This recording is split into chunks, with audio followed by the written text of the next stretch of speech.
primeiro lugar, boa tarde a todos. Quero agradecer ao Dr. Morato, presidente da FBH, que me honrou com esse convite. Dr. Aramici, também eterno presidente da FBH. Fazer uma homenagem aqui ao nosso amigo Mansur, que infelizmente não está presente, mas está presente nos nossos corações. Acredito que muito breve, pelas notícias que a gente recebe, estará conosco novamente. Dr. Álvaro Barcelos, que é uma figura muito importante e me auxilia muito no trabalho de relações aí com a federação, que também está presente. Agradeço a sua presença, Dr. Álvaro. O senhor é um craque na área de economia e nos ajuda muito nisso. O tema que eu vou tratar é um tema que diz respeito à saúde financeira. O hospital, por definição, é o local que recepciona pessoas para resolverem seus problemas de saúde. Mas o hospital, em regra, pela experiência que a gente tem e pela experiência que eu tenho tido já há algum tempo trabalhando com eles, o hospital não cuida de um tema relacionado à saúde que é muito importante, que é a saúde financeira do próprio hospital. A grande dificuldade dos hospitais hoje em dia é a dificuldade de financiamento. Eu apresento 2 quadros aqui que mostram o valor médio de EBITDA dos hospitais, que é o resultado que cada hospital apresenta, ou o valor médio dos hospitais. Que no ano de 2020 foi algo pouco acima de 7%, e 2021 algo em torno de 12%. Portanto, é muito pouco, é uma margem muito pequena que sobra do resultado da operação de um hospital. Por outro lado, a gente tem informações da PGFN, que é a Procuradoria Geral da Fazenda Nacional e da Receita Federal, que 91% dos hospitais possuem dívidas fiscais. Eu falava um pouco antes com algumas pessoas aqui, e aí eles me diziam que normalmente o proprietário do hospital não tem... Ele se sente constrangido em mostrar ou passar a informação de que ele tem dívida fiscal. E de fato existe um preconceito para aquele que tem dívida fiscal. Mas eu diria que é impossível hoje no Brasil qualquer ramo de atividade não ter uma dívida fiscal. Muito pelo contrário, todo mundo tem. E os hospitais atingem um índice muito importante mesmo. As causas desse problema a gente pode classificar basicamente como muitos, mas os principais são a inflação dos custos, especialmente pós-Covid. Os preços explodiram de tal maneira que a operação financeira dos hospitais ficou praticamente inviabilizada, ou muito difícil. A carga tributária, que é extremamente alta, né? Dados do Tesouro Nacional dão notícias que a carga tributária nacional é de 34%, institutos de pesquisas relacionadas a tributos dizem que é de 38%, e especificamente com relação aos hospitais, os estudos mostram que é algo em torno de 24% a 26%. Eu acho que é mais. Sinceramente, é muito maior do que os dados estatísticos que são apresentados. E a complexidade de ambiente de negócios e os preços e tabelas defasadas. Então, a situação dos hospitais no aspecto financeiro, da sua saúde financeira, é muito importante. Como o meu assunto aqui é relacionado à carga de tributos, eu vou me dedicar a esse item, que é muito importante. Como eu disse, na minha opinião, é algo em torno de 34%. Qual seria a solução para a carga de tributos dos hospitais e de qualquer outra empresa, mas especialmente dos hospitais? Ninguém tem o domínio da performance tributária nos negócios. A grande maioria das empresas não tem domínio. Por um dado simples, né? Se você pegar qualquer equipe tributária, estudos da Deloitte, está errado aqui o nome, você vê, eu não tenho domínio nem na minha equipe que fez o o texto, né? Sai errado o texto, que é Deloitte, sai Deleite, então desconsiderem, por favor. Mas observem o seguinte, 50% do tempo das equipes tributárias, que, portanto, são responsáveis por 34% dos custos de um hospital, eles expendem criando ou preenchendo relatórios. 41% em atividades tributárias. 5% estudando, que não é estudando, é tentando ler as modificações legais que acontecem. E 4% planejando.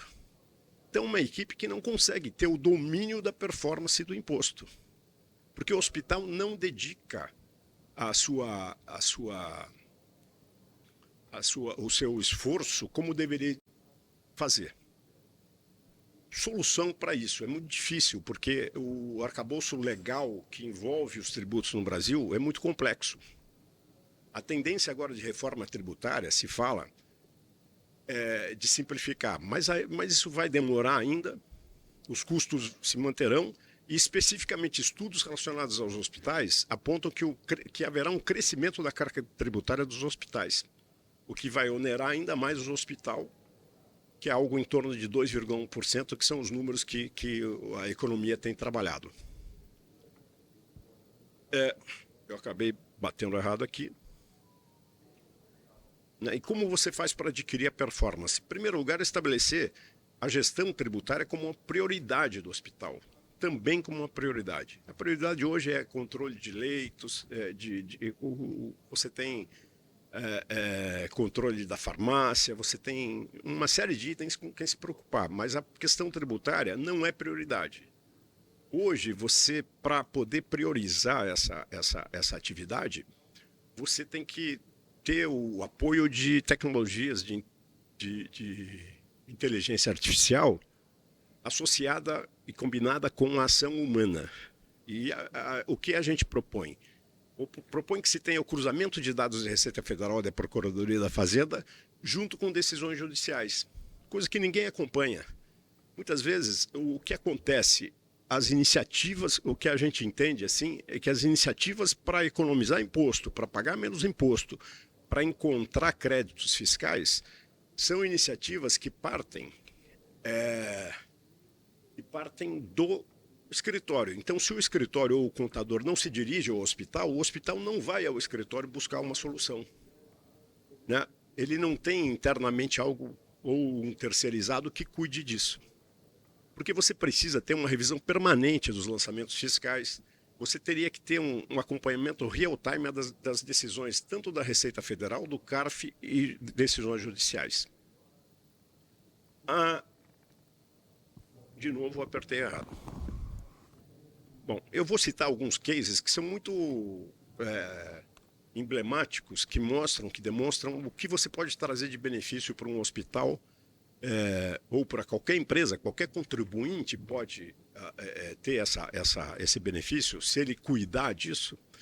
Eu vou citar três, na verdade são 4 experiências que nós tivemos. Primeiro eu vou falar de transação fiscal. A maior dívida, muito mais importante do que os vencimentos futuros de recursos que o hospital terá, são as dívidas pretéritas, são as dívidas passadas.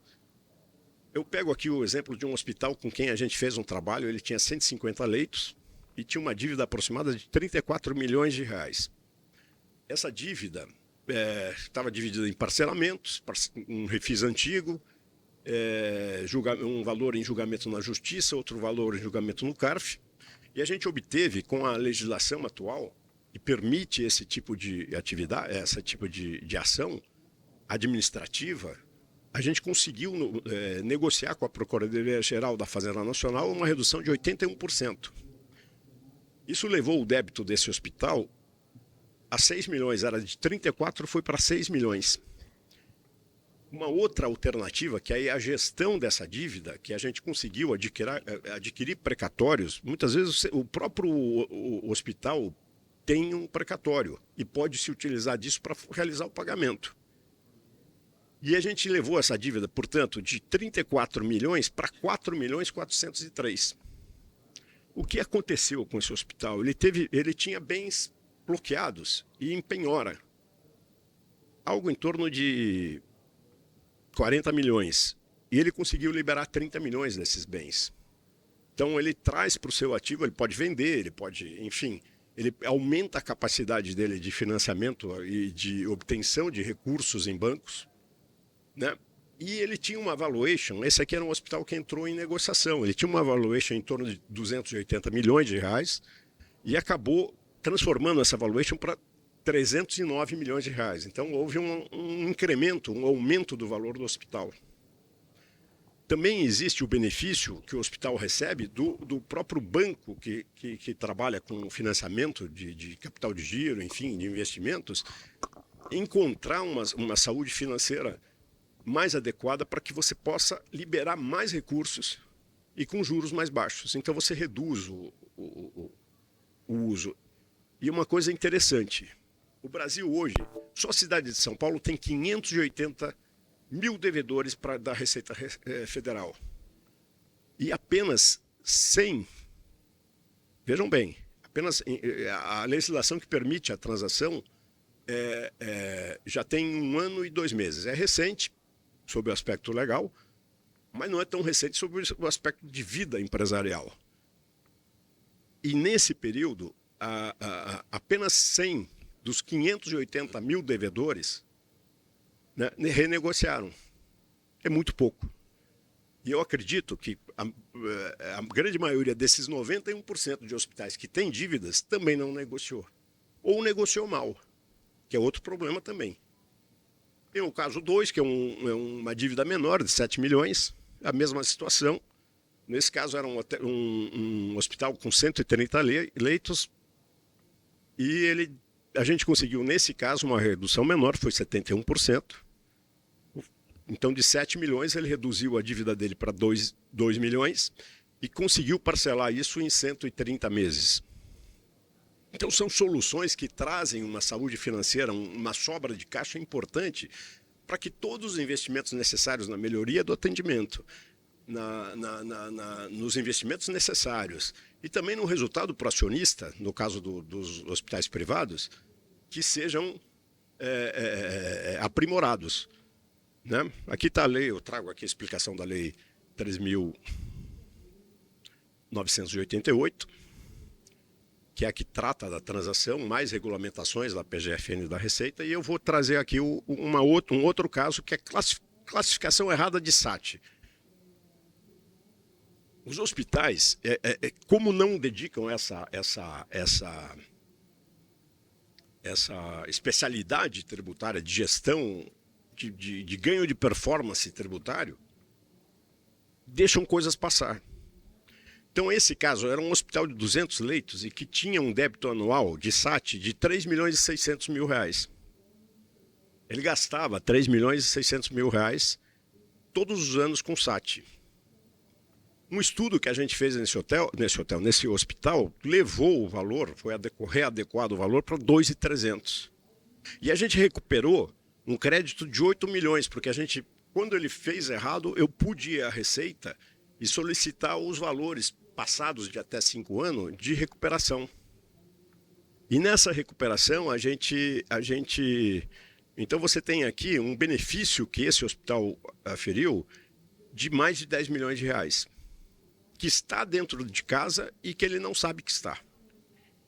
Por fim, eu vou trazer aqui, o relógio me pressiona no tempo, eu vou trazer aqui a situação de uma empresa de terceirização de médicos. Essa é uma empresa até de um amigo meu, ele tem 4 mil médicos que ele fornece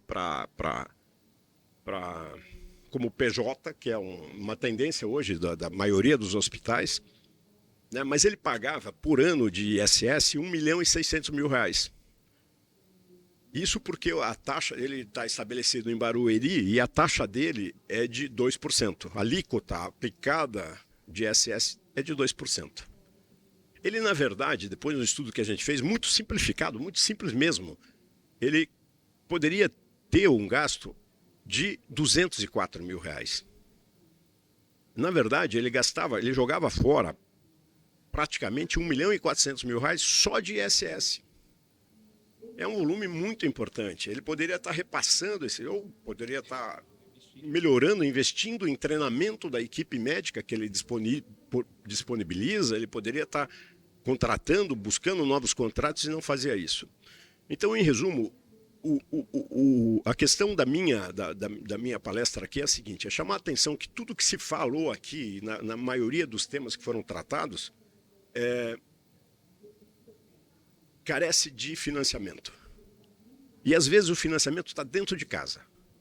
E o que a gente deseja é o seguinte: tornem prioridade nos hospitais. Eu acho que se o conselho que a gente pode dar, de uma experiência, eu já trabalhei, faz 30 anos que eu trabalho com isso, em bancos, instituições financeiras, em todos os segmentos. Cuidem disso. Porque muitas vezes o dinheiro que está faltando para os investimentos que você precisa está dentro da tua própria casa. Então, se eu pudesse dar um conselho, como repetindo, e conselho não é bom, tratem isso como prioridade. É isso que eu quero agradecer a presença de cada um de vocês, ao Luiz Fernando. Quero pedir também ao Luiz Fernando que a próxima vez me escale num horário que não seja o final da tarde, porque deve estar todo mundo cansado e o meu assunto é um assunto pesado, não é um assunto agradável. Então, era isso. Muito obrigado pela atenção de vocês.